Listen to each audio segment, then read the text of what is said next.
Hello everyone and welcome back to another video. I did this last year. I have some more baubles here which you can fill up and I'm going to be filling them with slime.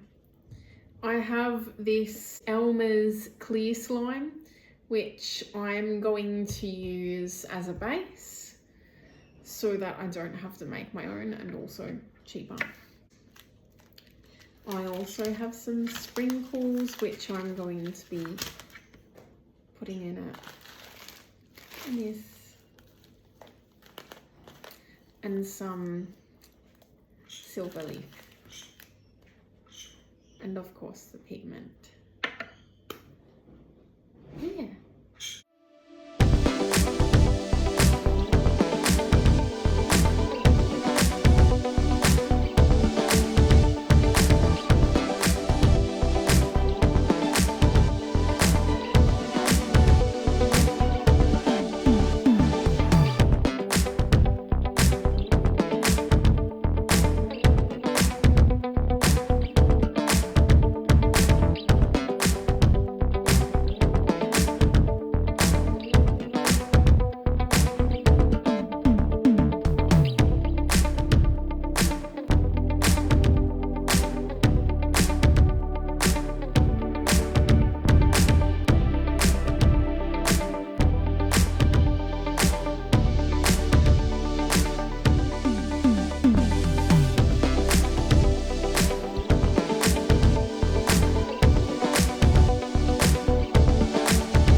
hope you enjoyed this video. If you did, leave a like, comment down below and subscribe to my channel if you haven't already, and I will see you all next time.